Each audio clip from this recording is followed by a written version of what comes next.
Hey everyone, I'm just here. I just kind of got here going and later in the afternoon and just show you guys the feeder I just got. I think it looks like it's working well so far. I know it's early, this is only the first bale I've put in, but I'm noticing right from what I can see that they're wasting less and they don't seem to be able to push this feeder around as much. So I think that's kind of stopping them from wasting. They actually have to physically go in and eat it, not push it and then kind of smear the hay out of the way. So I'll give you guys a quick look. Um, I'll have to zoom in, but it might be a bit blurry. So there it is there. There doesn't seem to be too much overflowing. It's something I really didn't want to buy, but I knew that there was no way around it. I'll just show you guys the old one over here. Like, you see they took the center out of that.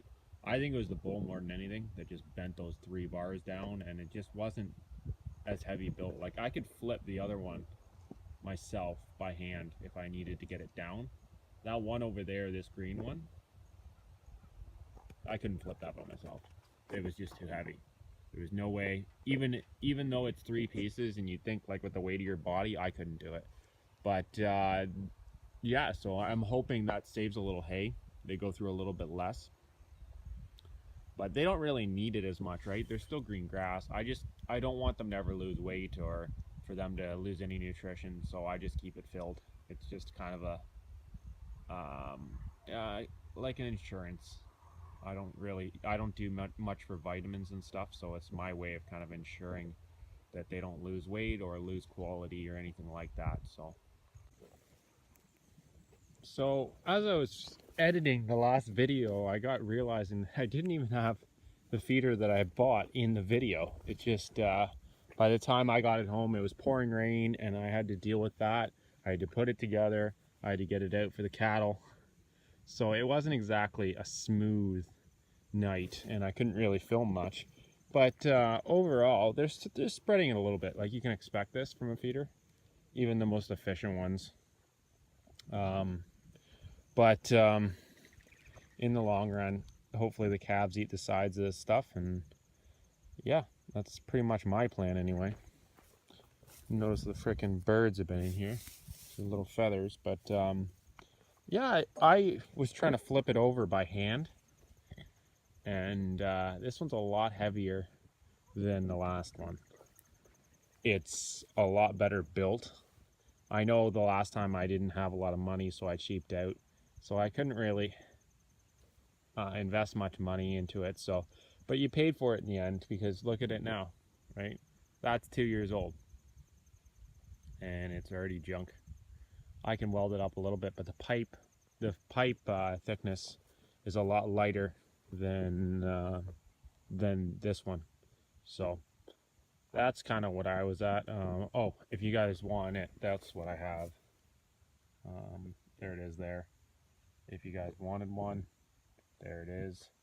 But yeah, it was supposed to rain today because I was going to work on some barn roofs, and I called it off because it was supposed to rain, and then it ended up not raining. So I guess that's the way it goes sometimes. But other notes, I had a heifer not go down on me, can't use those words. I had a heifer that had a foot issue, and I was like, what the heck? Okay, she stepped on something hard, right? That's sometimes happens. But I had the bull have the same issue. Within a couple days, she was fine, and now the bull has the same issue. So I'm thinking it's a selenium deficiency. I've talked about this before. So I did a little research, and they said if the soil's selenium deficient, which can happen with compaction, it doesn't allow it to go through the soil. The only really way to get it back in there is just pound the manure on the hay fields, which I can do this year, but it's too late now for the hay. But all that means for me is that I had to get a boot, high boot. I had to get high boot salt. So that's one of the ways you can fix it. You can give them penicillin to get rid of it, or some other drugs, but it's not a guarantee. Even though it's marketed as one, it is not. From any of the reading I did, it's not a guarantee. So I'd just like to go the easy route and put that high boot salt block out. So I'm hoping that fixes the problem. Normally they only use that in dairy because it's really wet, but this year's been really wet. And I bet you the bacteria is in the soil with the manure, and with that manure pile that you guys see me have, I think that's what it did it, right? So they get a little cut and get some manure between there and you get an infection, and that's just the way it goes.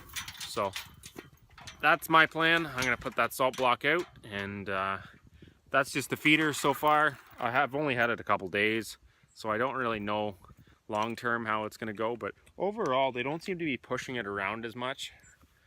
One of my issues I found is that the cattle like pushing it. So if they can push it, it's a lot easier for them to kind of push the hay between the bottom of the feeder and the feeder, and the bottom of the feeder and the bale, and then that hay just gets wasted. It gets tramped and compressed and you don't use that. Whereas if they can't push it around, they are forced to kind of really dig in there and eat it. So it saves a little hay. There isn't that much around it, but they can't put that kind of stuff around the bottom too high because then your cows can't get it. But yeah, so far so good. We'll see how it goes. Thanks for watching, guys. Feel free to comment, rate, and subscribe as always. Take care, keep farming, keep having fun.